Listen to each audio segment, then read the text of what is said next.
Então vamos começar, certo? Então, como eu já venho falando para vocês, hoje a gente vai falar um pouco sobre CME, certo? A Central de Material e Esterilização, tá bom? Então, hoje é sobre isso que a gente vai estar abordando durante a aula. Então, nós temos que a CME, né, o Centro de Material e Esterilização, ela é uma unidade funcional que dá apoio técnico a todas as unidades assistenciais, certo? Então, por que seria exatamente esse apoio técnico? Então, porque ela vai prestar uma assistência, certo? De forma indireta, claro, ao paciente, mediante a qualidade do procedimento dos produtos para a saúde, que é algo que a gente vai escutar muito, produto para a saúde, certo? Então, vai prestar essa assistência, mesmo que de forma indireta, ao paciente, através do processamento dos produtos para a saúde, e aí a CME, dentro dela, ela tem algumas subdivisões, certo? Dentro de sua recepção e também dentro do seu processamento, ela vai ter algumas áreas que são divididas a partir de onde vai ser processado o produto, certo? Então, a gente vai ter limpeza, né, que ela é considerado recepção, limpeza, áreas sujas. Nós temos ainda a esterilização, estocagem, guarda de material, né, desinfecção, distribuição. Então, a gente vai considerar tanto a recepção como a parte de limpeza, como áreas sujas, certo? Mas que também estão contidas dentro do CME. Todas as demais áreas, elas são consideradas áreas limpas, certo? Do CME.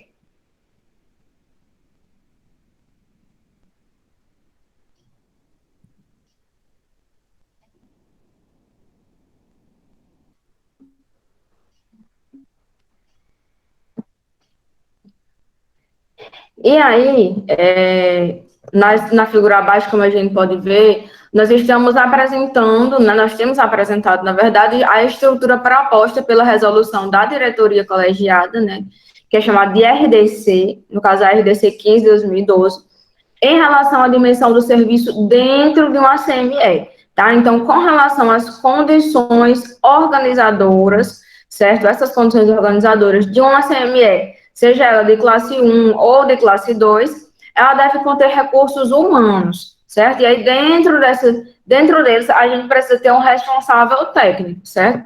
Então, dentro dessas condições organizacionais, seja ela uma CME de classe 1, uma CME de classe 2, vai necessitar de recursos humanos e também de um responsável técnico exclusivo, tá? Então, por que seria um responsável técnico exclusivo? Porque nessa RDC de 15, essa RDC 15 de 2012, ela diz que o responsável técnico desse CME de classe 2, ele deve estar exercendo suas atividades exclusivamente em uma única jornada no CME. Então, ele não pode estar trabalhando em uma CME, na CME, e também trabalhando em outra unidade da instituição, tá? Então, para uma CME de classe 2, ele tem que estar exercendo sua jornada de trabalho exclusivamente dentro do CME e não em mais de um setor.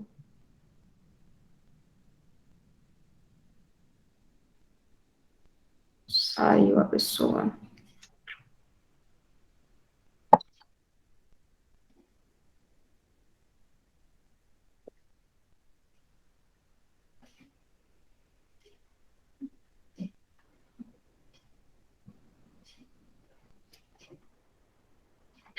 Então, além disso, a gente também precisa que esses profissionais, eles sejam capacitados, certo?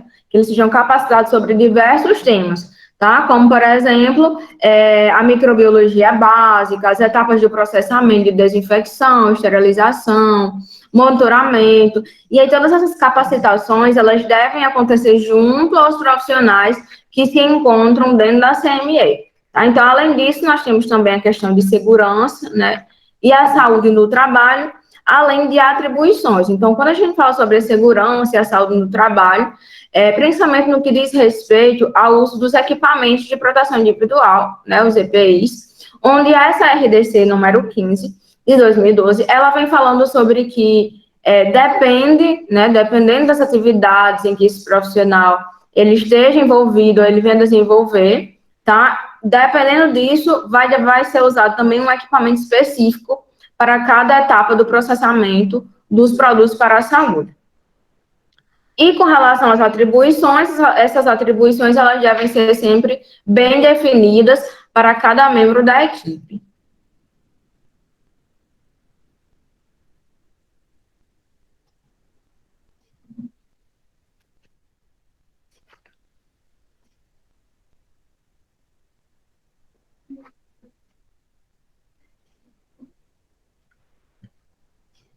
Com relação aos equipamentos, né? Então, com relação aos equipamentos, existe a questão da qualificação, da instalação. Então, deve-se ter essa qualificação, deve-se ter toda essa questão de qualificação de instalação e também de desempenho durante todos os ciclos, por exemplo. Então, durante todo o ciclo, deve estar se fazendo essa qualificação de desempenho, certo?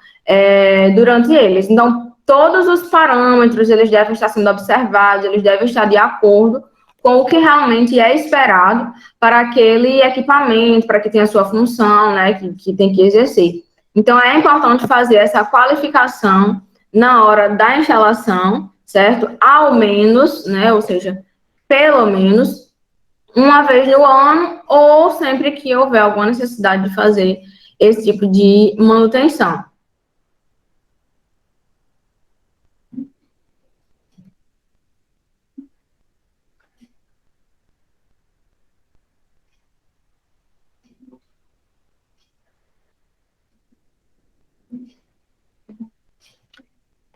Com relação a também a climatização e a aquisição, na verdade, a gente tem equipamentos, né? Qualificação de instalação, de operação de desempenho, além da calibração e também da manutenção. Então, a calibração, ela deve ocorrer no momento da instalação do equipamento e a manutenção ela deve ser feita sempre que for necessário, tanto de forma corretiva como também de forma preventiva. Falando sobre a estrutura, né, a infraestrutura, relacionado ao dimensionamento das áreas, então essas áreas, elas são as áreas que compõem o CME, certo? E aí, como é que elas devem estar dimensionadas? A gente vai estar dando uma olhada mais na frente. Com relação à climatização, é porque é importante ver a quantos graus deve estar uma área limpa, uma área de preparo, uma área de realização de limpeza. Então, existem umas recomendações que são específicas com relação à climatização. Falando também sobre a aquisição de equipamentos e sobre o monitoramento, né? O monitoramento ele deve ser feito o monitoramento do processo de esterilização e também dos equipamentos, certo? Que vão ser utilizados. Então, tudo deve ter um registro, certo? E um tempo de guarda desse monitoramento também deve ser realizado. Então, nós temos, com relação às áreas, né? Nós temos a recepção, a limpeza, que essas áreas de recepção e limpeza, como a gente já viu, são áreas que são consideradas áreas sujas, certo? Aí nós temos, além delas, a esterilização, desinfecção química, monitoramento do processo, armazenamento, transporte, nós temos também a questão do gerenciamento de resíduos. Então, sempre lembrar que a área de recepção e limpeza são áreas consideradas sujas, certo? Quando a gente fala sobre a desinfecção química, a gente está falando com relação a uma desinfecção que a gente vai ver mais na frente, de baixo nível, de nível intermediário, de alto nível, certo? Quando a gente se refere a esse monitoramento do processo, é onde vai ter a questão dos indicadores biológicos, dos indicadores físicos, químicos, onde a gente vai estar vendo desintegradores, testes como o teste de Bauer-Dick, a fita zebrada. Então, é nesse momento que a gente vai estar utilizando para fazer o monitoramento do processo, se realmente o processo está acontecendo da maneira que deveria estar. Então, para isso, a gente utiliza esses tipos de testes para estar fazendo o monitoramento.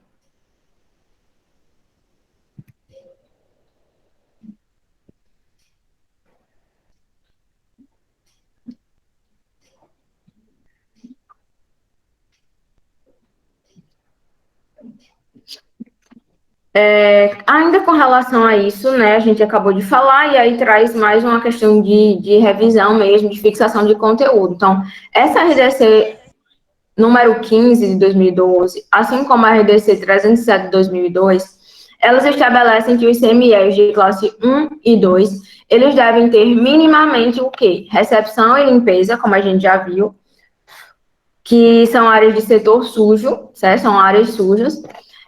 Preparo e esterilização, que é considerado o setor limpo.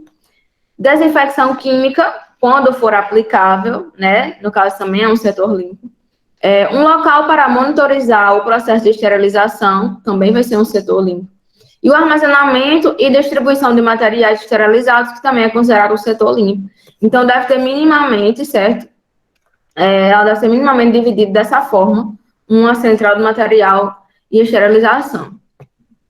Com relação ao processamento dos materiais, existe um fluxograma, certo? Dos materiais utilizados na assistência à saúde processados no CME. Então, o que acontece? Existem as unidades consumidoras e as unidades fornecedoras, que vão estar mandando esses produtos para a CME. As unidades consumidoras vão mandar produtos para serem reprocessados. E as unidades fornecedoras, produtos para serem processados. Então, na CME vai ter essas recepções, né? Recepção de material sujo, recepção de roupas e materiais limpos, recepção de materiais descartáveis. Então, existem esses tipos de recepção. E aí, nessa recepção de roupas, de materiais limpos, vão vir a questão de roupa de bloco cirúrgico, campo fenestrado, certo? E essa recepção de materiais descartáveis são materiais que vão precisar passar por um processo de esterilização para serem reutilizados, certo? Nós temos ainda a limpeza e secagem dos materiais. Depois disso, vai para o preparo e o acondicionamento desses materiais. Terminou, a gente vai ver a questão de esterilização, armazenamento dos materiais que foram esterilizados e depois vai fazer a distribuição desses materiais já esterilizados. E aí, da distribuição, esses materiais vão voltar para as unidades consumidoras.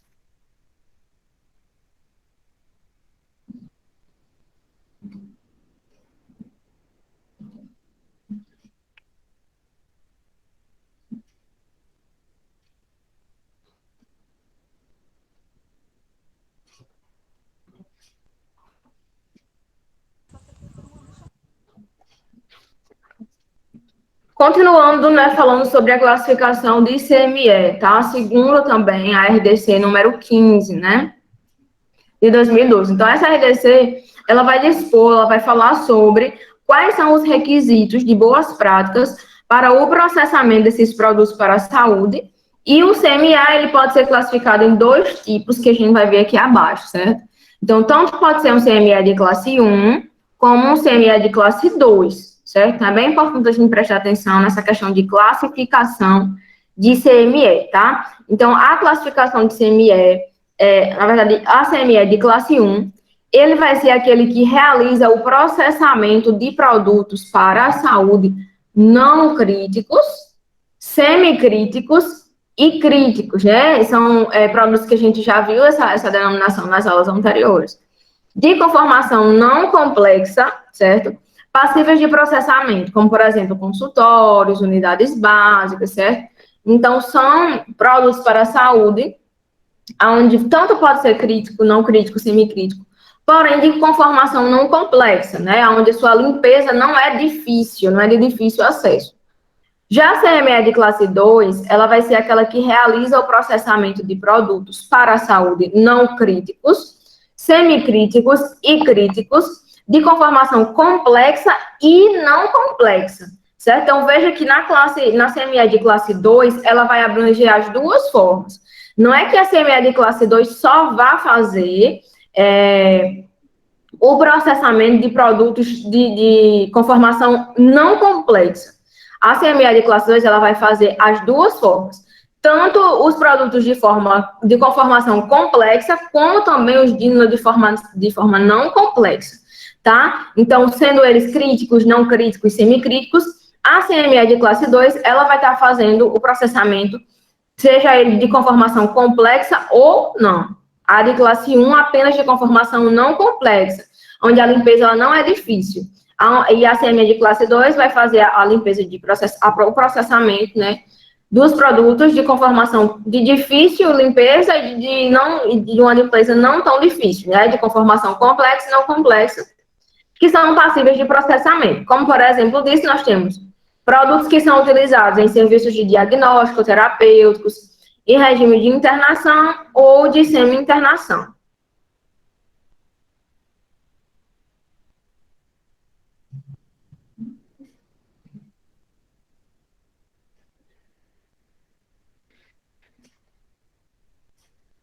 E aí, para a gente entender melhor o que seriam esses produtos para a saúde de conformação complexa e também não complexa, certo? Então, os produtos para a saúde de conformação complexa são aqueles que tenham um lumen, né? Aqueles produtos, aqueles instrumentos que possuem lumen de forma inferior a 5 milímetros ou que tenham um fundo cego, espaços internos inacessíveis para a fricção direta, então vai fazer a lavagem, a fricção direta, mas aí tem alguns locais que a esponja ou o objeto que for lavar não consegue chegar, tá? Então é uma conformação complexa, é de difícil acesso para fazer limpeza, e que possui reentrancas ou válvulas. Então, foi um produto que tem essas características, é um produto de conformação complexa.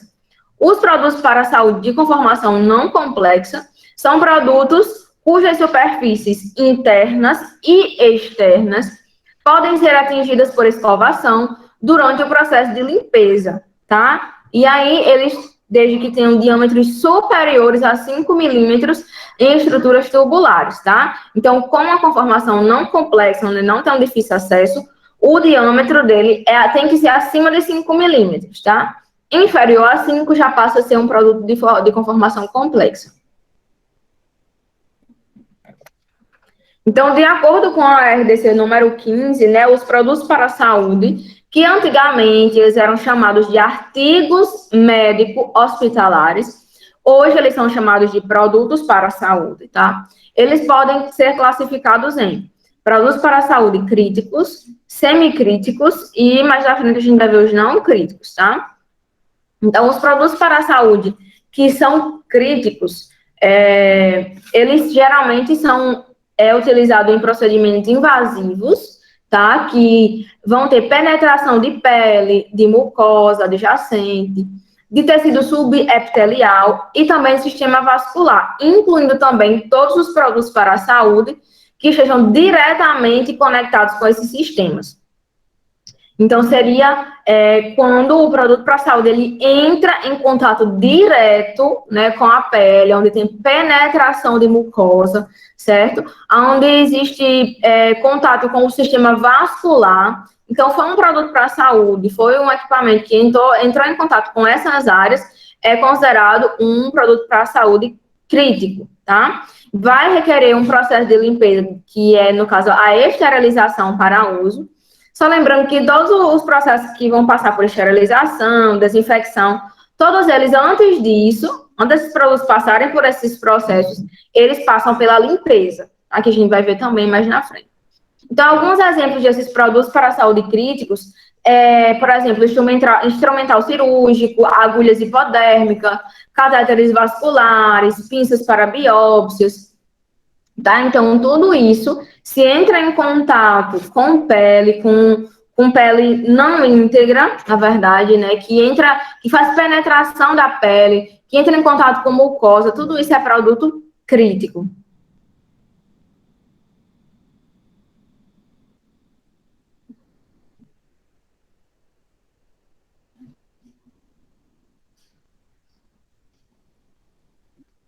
E falando sobre produtos para a saúde semicríticos, eles vão ser aqueles que entram em contato com a pele não íntegra ou com mucosas íntegras colonizadas.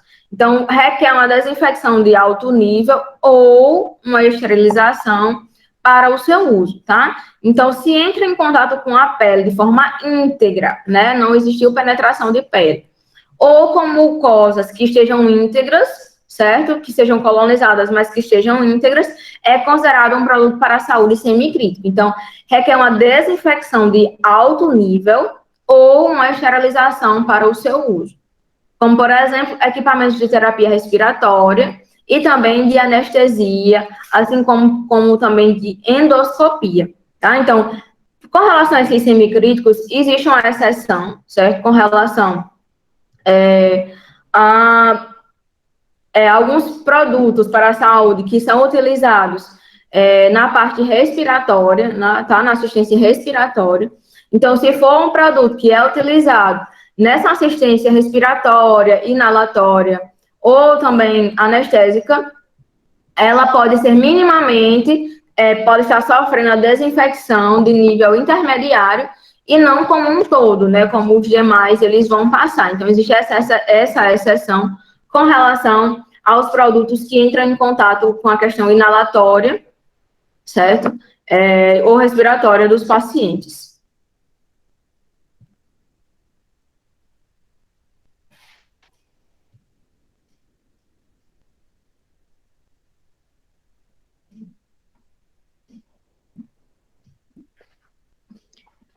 Continuando, né, de acordo com essa RDC, nós temos os produtos não críticos, certo? Que são aqueles que são os mais fáceis de a gente entender. São aqueles que entram em contato com pele íntegra ou que não entram em contato direto com o paciente.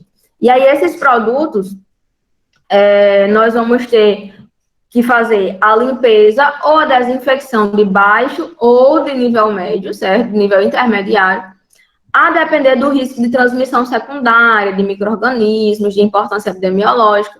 Então, alguns exemplos de produtos para a saúde não críticos, nós temos roupas de cama e banho, né, que vão entrar em contato com a pele do paciente, mas é uma pele íntegra, né? Mobiliário do paciente, paredes e pisos, termômetro axilar, diafragma de estetoscópio, esfigmomanômetro. Então, são objetos que entram em contato com o paciente, né, de forma que com pele íntegra, ou muitas vezes que nem entram em contato com o paciente.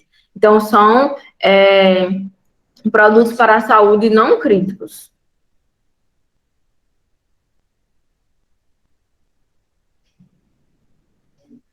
Sei que alguém tinha pedido para entrar. E aí é realmente mais para a gente fixar o que seriam produtos críticos, semicríticos e não críticos, né? Então, um exemplo de produto crítico seria a questão de penetrantes, né? O bisturi, por exemplo, que é com relação a cortantes, né? Pérfuro cortante, que vai entrar em contato direto, que vai fazer a perfuração de pele, de mucosa, tá? Então, são produtos que são críticos e precisam passar por um processo de esterilização. Os produtos para a saúde semicríticos, eles eles entram em contato com pele não íntegra ou com mucosa, né? Então, precisam passar por uma desinfecção de alto nível ou um processo de esterilização. E os produtos para a saúde não críticos são aqueles que entram em contato com pele íntegra ou sequer entram em contato com o paciente e vão precisar de uma limpeza ou uma desinfecção de baixo ou médio nível.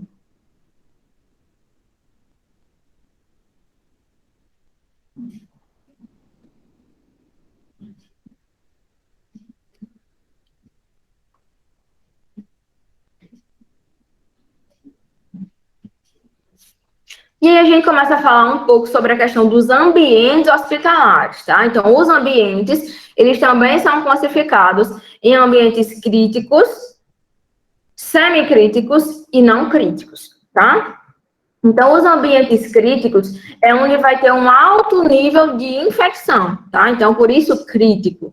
E aí, esses ambientes são ambientes onde existe o risco aumentado de transmissão, de infecção, ou onde se realizam procedimentos de risco com ou sem pacientes, ou se encontram pacientes imunodeprimidos, como, por exemplo, bloco cirúrgico, UTI, unidade de diálise, de queimados, de isolamento e também de transplante, laboratório, banco de sangue, CME, farmácia, área suja da lavanderia, centro obstétrico, berçário de alto risco, lactários, serviços de nutrição e também de dietética. Então, são locais que são considerados ambientes críticos, tá? Que tem um alto nível de infecção nesses locais. Os ambientes semicríticos é onde existe um nível de infecção de forma moderada, tá? Onde esses ambientes, eles são ocupados por pacientes com doenças infecciosas de baixa transmissibilidade e com doenças não infecciosas, como, por exemplo, enfermarias, apartamentos, ambulatórios, banheiros, postos de enfermagem, elevadores e também corredores, tá? Então, nesses ambientes semicríticos, quando a gente fala com relação a ocupados, não necessariamente, certo? Seria onde o paciente está lá, está ocupado no sentido de estar. Seria ocupado no sentido de transitar, tá? Então, por onde passa aquele paciente que tem uma doença infecciosa, de baixa transmissibilidade, ou mesmo com doenças que não são infecciosas, certo? É considerado um ambiente semicrítico, como, por exemplo, elevador e corredor, certo? Não vai ficar paciente lá, mas o paciente passa por aquela área. Então, é considerado um ambiente semicrítico, somente pela questão de estar transitando naquele local.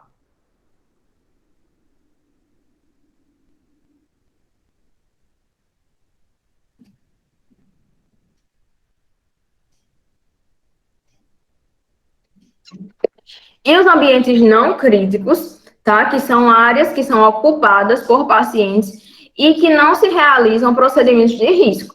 Por exemplo, vestiário, copa, área administrativa, almoxarifado. Então, essa classificação, ela é um pouco questionada, porque o risco de infecção ao paciente, ele está relacionado aos procedimentos, certo? Aos quais ele é submetido, independente da área em que ele se encontra, tá? Então, é um ambiente que é considerado com baixa infecção, tá? Geralmente, esses não são ocupados, né, por pacientes, onde não transita nenhum tipo de paciente, tá? E aí, existe, porém, esse questionamento, né? Porque o risco da infecção ao paciente vai estar diretamente relacionado ao procedimento, e não necessariamente ao ambiente em que ele está. Então, digamos que é um paciente que tem uma ferida infectada, está no local, e aí foi realizado um procedimento ali. Então, a depender do procedimento que foi realizado ali, que vai se falar se o paciente pode ter um procedimento infectado ou não. E aí o ambiente, certo? Ele pode ser classificado dessa forma: ambiente crítico, semicrítico e os não críticos. Com relação aos métodos de limpeza, né? Desinfecção e esterilização. Com relação à limpeza, tá? Essa limpeza, ela vai acontecer antes de desinfecção e antes de esterilização, tá? Então, sempre que a gente falar de limpeza, a gente pode estar pensando em tirar sujidade, tirar aquela matéria orgânica, né? Pode-se utilizar água e sabão ou algum tipo de detergente enzimático, justamente para estar tirando a maioria dos micro-organismos a partir de um processo onde vai estar se utilizando alguns artefatos, né, como escovas que vão estar fazendo a desinfecção, a limpeza de aço inox, por exemplo, né, fazendo a fricção. Então, precisa se utilizar-se de alguns artefatos para se fazer essa limpeza, né? Porque essa limpeza, ela é o principal processo para poder dar continuidade, né, para outros tipos de processamento de produtos para a saúde. Então, essa limpeza, ela é a remoção mecânica de sujidade, né, em objetos, sejam eles inanimados ou apenas superfícies. E é imprescindível antes da execução de processos de desinfecção e de esterilização, Então, se o produto vem com bastante sujidade, sangue, né, outras coisas que acabam fazendo com que aquele produto ele fique sujo, então, primeiro, precisa passar pelo processo da limpeza para poder dar seguimento aos demais processos. Quando a gente fala sobre desinfecção, sempre que a gente vai falar sobre essa questão de desinfecção, de esterilização, sempre é bom fixar isso, é necessário passar pelo processo de limpeza, tá? Então, todos os artefatos, eles vão estar contribuindo para uma boa limpeza, né? Removendo sujidade, seja ela de forma mecânica ou automatizada. Quando a gente fala de desinfecção, é um processo que ele é físico, pode ser físico ou químico, que vai eliminar a maioria dos micro-organismos patogênicos, sejam eles de objetos inanimados, superfície, com exceção de esporos bacterianos, tá? Podendo ser de baixo, médio ou de alto nível. Então, na desinfecção, certo? Na desinfecção, não vai ser a eliminação de esporos bacterianos, tá? E aí, essa desinfecção, ela pode ser de baixo, de médio ou de alto nível. No de alto nível, vai ser eliminado apenas alguns esporos, né? Porque se for um nível muito elevado de esporos, já não consegue, só consegue tirar alguns. Quando a gente falar de baixo nível, vai ser conseguir retirar apenas bactérias vegetativas. E com relação ao nível intermediário, vai fazer a retirada tanto de bactérias vegetativas, como também de micobactérias. Tá aí a desinfecção de baixo, intermediário, nível, alto nível. Então, quando a gente faz uma desinfecção de baixo nível, só vai se conseguir eliminar apenas bactérias vegetativas, vírus lipídicos e alguns vírus não lipídicos, além de alguns fungos. E a desinfecção de baixo nível, ela não elimina micobactérias nem esporos, tá? Então, a desinfecção de baixo nível só vai eliminar bactérias vegetativas, vírus lipídicos, tá? Alguns fungos.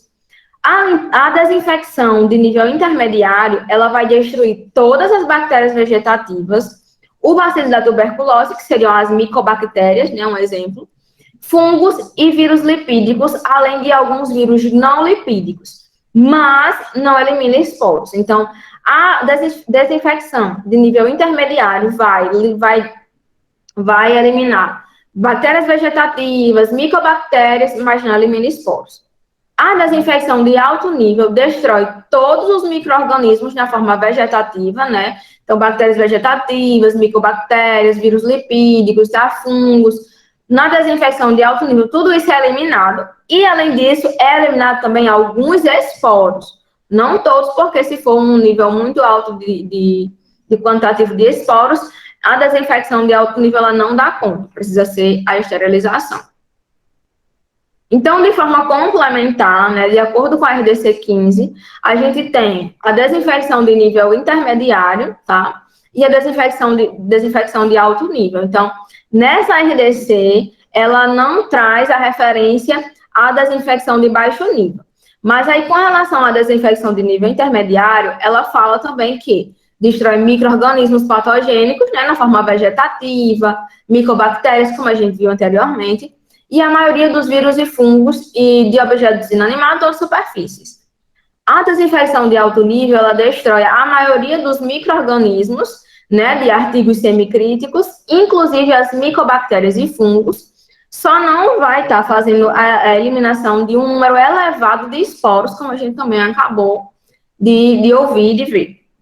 Então, é importante que a gente fique atento a tudo isso, porque quando a gente for fazer algum tipo de prova, quando a gente for estudar para concurso, então sempre a gente vai ter tudo isso, né, de forma resumida, e esses conceitos, eles podem estar nos confundindo. Com relação aos tipos de desinfecção, tá? Sejam eles físicos, químicos ou os dois, físico-químico, tá? Então, uma desinfecção física, ela vai ter uma ação térmica, como, por exemplo, lavadoras, né, termodesinfectadoras, pasteurizadoras, lavadoras de descargas. Então, é onde vai estar se usando uma desinfecção física. A desinfecção química vai estar utilizando desinfetantes químicos, como, por exemplo, álcool 70, hipoclorito de sódio a 1%, que são compostos fenólicos, aldeídos, peróxido de hidroxigênio, quaternário de amônia. Então, são produtos, são desinfetantes químicos que vão estar sendo utilizados nessa desinfecção química. E aí, essa desinfecção... Oi? E aí, essa desinfecção química, ela também pode estar sendo utilizada em alto, médio ou baixo nível, né? Alto nível, nível intermediário ou um baixo nível, tá? Com relação aos físico-químicos, eles são associados, né? Eles se associam a agentes químicos a parâmetros físicos em processos automatizados, como, por exemplo, água eletrolizada e equipamentos também que são estéreis. A esterilização, ela é o processo de destruição de todas as formas de vida microbiana, ou seja, bactérias na forma vegetativa, esporulados, fungos e vírus, né? Mediante a aplicação de agentes físicos e também de agentes químicos. Os métodos de esterilização para esses produtos que estão disponíveis atualmente no serviço de saúde, né, de acordo com o SOBEC, estão elencados no esquema abaixo. Então, nós temos alguns métodos de esterilização, como a gente já viu, né, que são físicos, e nós temos também os físico-químicos gasosos. Os físicos, eles vão utilizar de calor, tá? Tanto o calor úmido quanto o calor seco.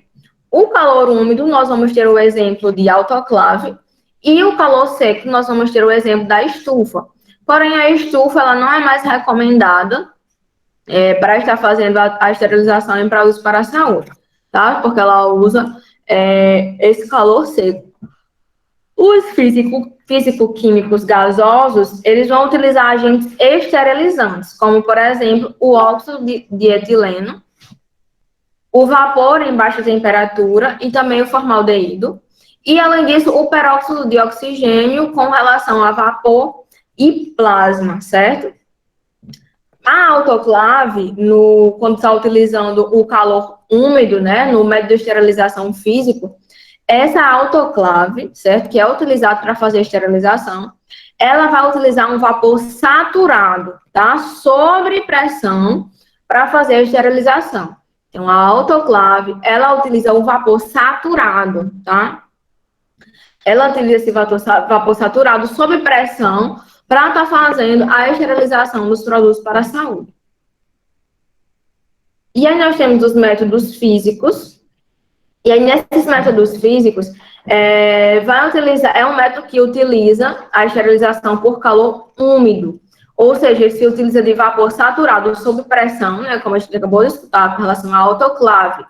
Utiliza o vapor saturado sob pressão para esterilizar os produtos para a saúde por meio de termocoagulação das proteínas dos micro-organismos. Então, os produtos para a saúde que podem passar por esse processo são instrumental cirúrgico, tecido, silicone, borracha, vidro, além também de líquidos. De acordo com as orientações dessa RDC 15/2012, né, da Anvisa, o método de esterilização de produtos de saúde por calor seco, como a gente viu da estufa, realizado por meio de estufas, está proibido. Então, a proibição desses métodos se justifica por causa do alto risco de haver falhas humanas nos complexos controles, né, necessários para que seja utilizado com segurança. Então, esse processo de utilização de método físico por calor seco, que seria a estufa, certo? Ele não é mais recomendado, tá? Está proibido, justamente por ter um alto risco de falhas, né, humanas nos complexos controles que são necessários para que seja utilizado com segurança. Os métodos físico-químicos gasosos, então, eles vão fazer esterilização por óxido de etileno, certo? E isso vai ser um processo automatizado em uma baixa temperatura, onde vai se estar utilizando esse gás incolor para esterilizar produtos para a saúde termossensíveis. Então, as principais vantagens, né, para utilizar esse método físico-químico gasoso é a alta difusibilidade desse método, desses gases, com capacidade de penetrar nos artigos, com lúmenes mais longos, estreitos e também de fundo cego, né, aqueles de conformação complexa, e também a compatibilidade com diversas matérias-primas dos produtos de saúde. A esterilização pelo peróxido de hidrogênio, né, seja em forma de vapor ou plasma, é um processo automatizado também em baixa temperatura, e o tempo de esterilização com essa substância em forma de plasma varia de 28 até 78 minutos, de acordo com o tipo de produto que vai estar sendo esterilizado. Existe ainda a esterilização por vapor em baixa temperatura e também por formaldeído. E aí, o formaldeído ele é um gás incolor, né, utilizado como um agente desinfectante e esterilizante. O seu ciclo de esterilização vai durar aproximadamente 5 horas, embora seja um método compatível com diversas matérias-primas. Se recomenda consultar o fabricante desses materiais com relação à compatibilidade com esse tipo de esterilização. Então, né, mais uma vez, reforçando, né, o uso de autoclave gravitacional com capacidade superior a 100 litros, ela está proibida, tá, com relação à SRDC 15 de 2012, e usar estufas para esterilizar produtos de saúde também está proibido, como a gente viu o uso de calor seco, né, nas estufas é proibido a utilização. De acordo com a RDC número 8 de 2009, está proibido usar processo de esterilização química líquida por imersão.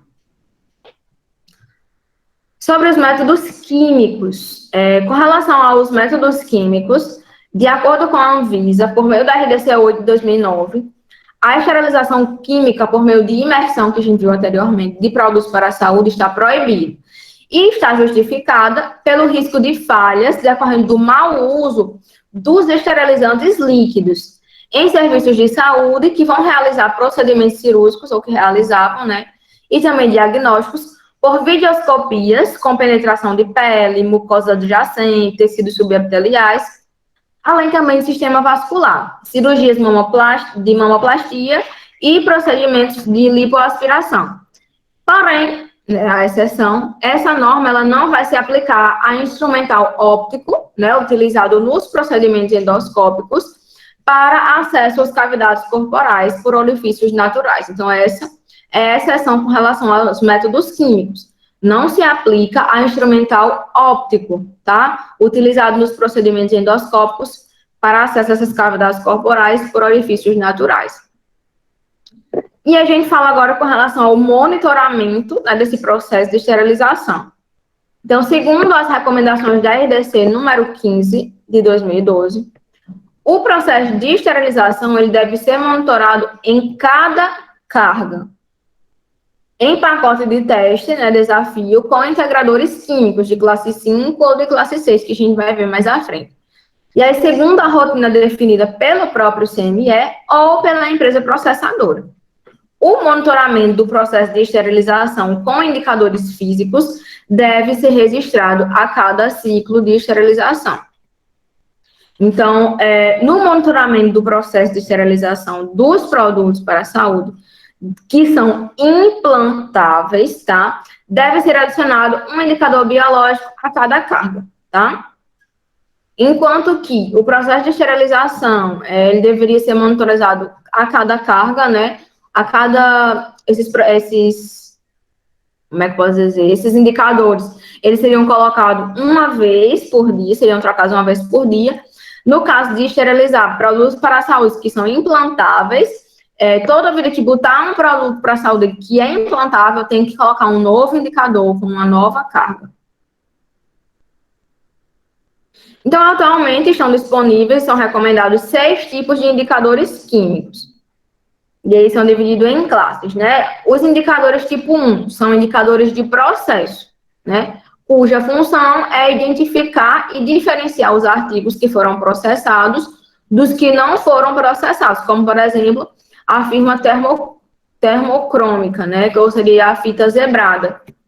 Então, esses tipos de indicadores, eles só vão dizer que o processo de esterilização ele foi realizado.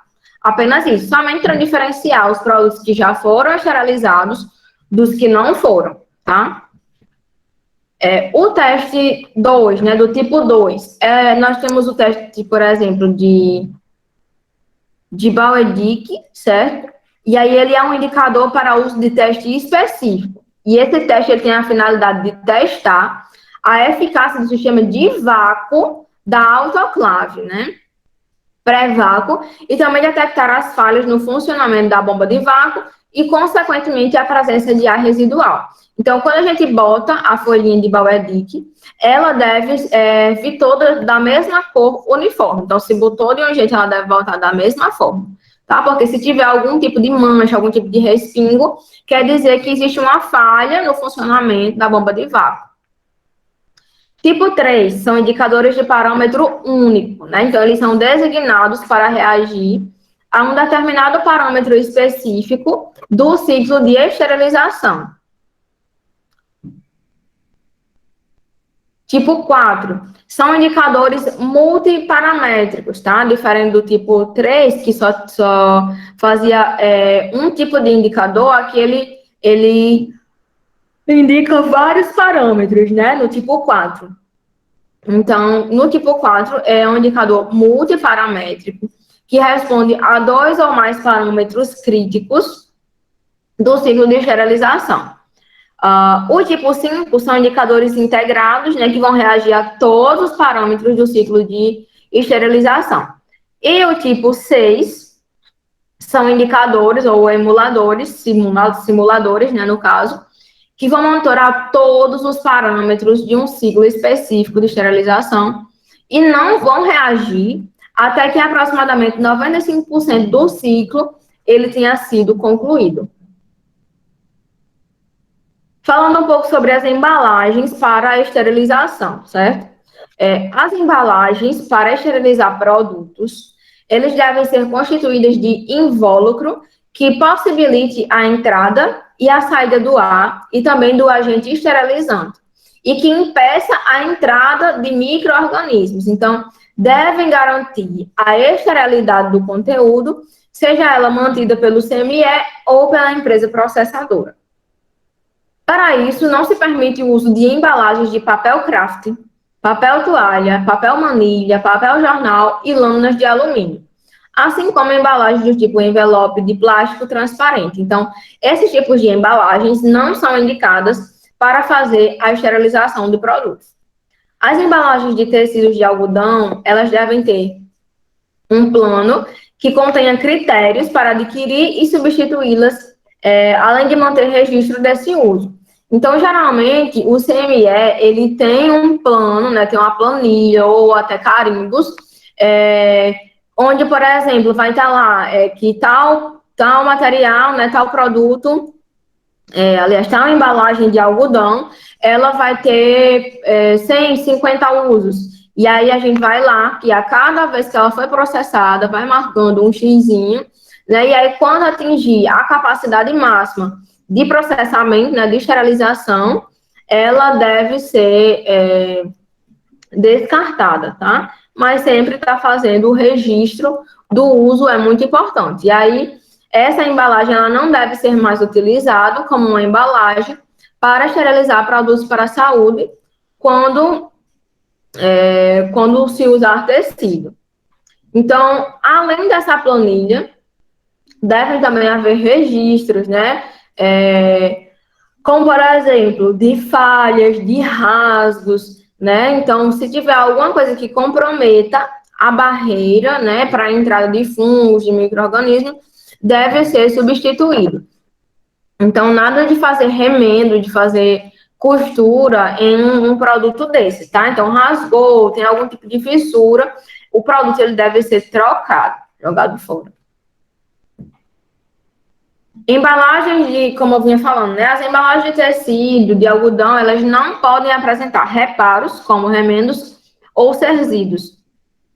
E sempre que constatarem perfurações, rasgos, desgastes ou tecidos, ou ainda o comprometimento da função de barreira, o uso deve ser suspenso.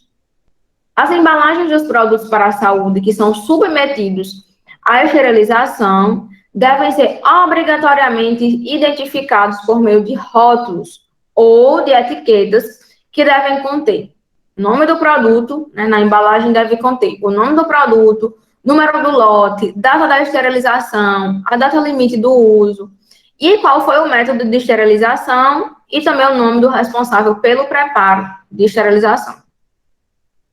As embalagens utilizadas para esterilizar produtos para a saúde, especificamente em esterilização, eles podem ser do tipo não tecido, que é conhecido como SMS, né, a manta de polipropileno a 100%.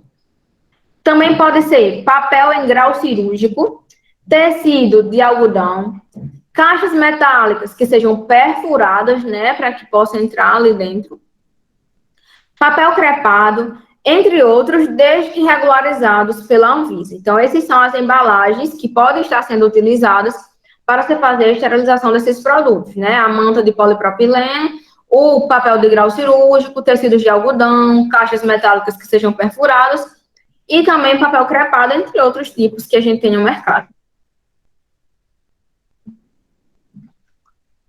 Então, a gente fala também um pouco com relação à Covid-19, né? Então, como que a gente vai fazer, como é que a gente vai impedir a propagação do Covid-19 na CME? Então, a Anvisa, ela afirma não haver uma orientação especial com relação ao processamento desses equipamentos, esses produtos para a saúde, ou também de artigos utilizados na assistência a casos suspeitos ou confirmados pelo coronavírus. No entanto, a dinâmica das ICMS deverá ser ajustada às novas demandas impostas pela Covid-19. Então, a gente vai ver a importância, né? A gente vê a importância dos EPIs, tanto para prevenir a contaminação, né, da CME, quando for processar, né, o material.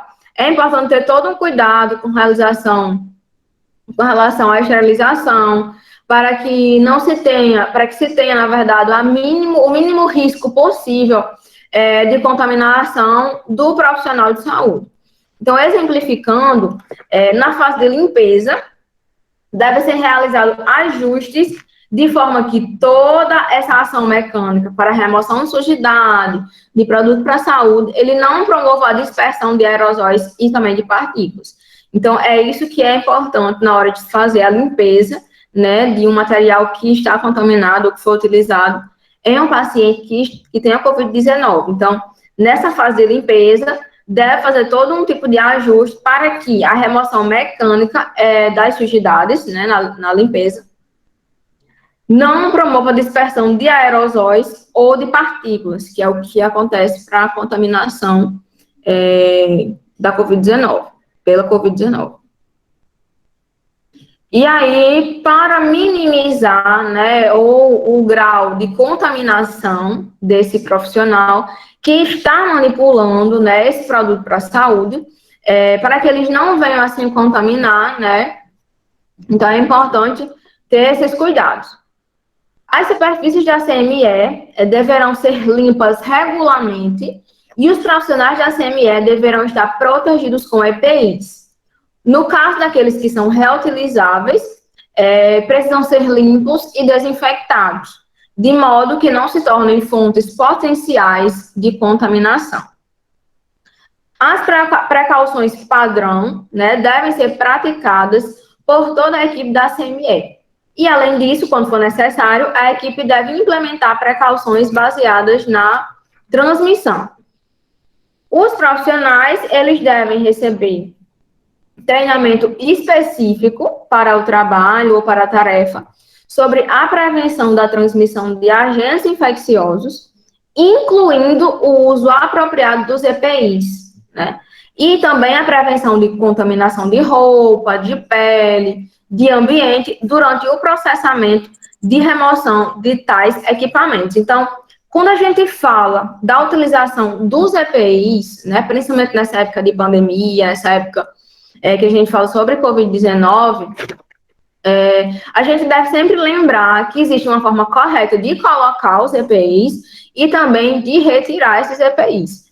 Então, além das recomendações de estar minimizando com relação às limpezas, né, que possam estar favorecendo a replicação, a questão de aerosóis, né, de soltar realmente partículas, que se possa ter um potencial risco de contaminação, a gente tem sempre que ver a questão do uso do EPI como uma forma muito importante, certo, de estar fazendo a prevenção de contaminação desses profissionais.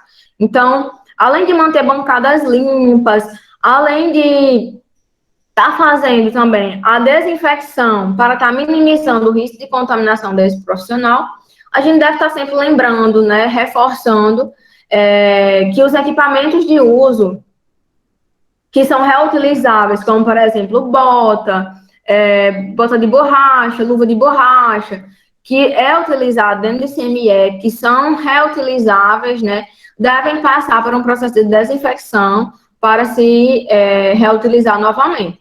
Então, são recomendações que são universais, mas que devem sempre estar sendo reforçadas. E é isso, então, não parem até se orgulhar de vocês, certo? Por hoje, a aula era somente isso, certo? E aí é importante que vocês estudem bastante, porque amanhã a gente tem prova, né? Daqui a pouquinho eu vou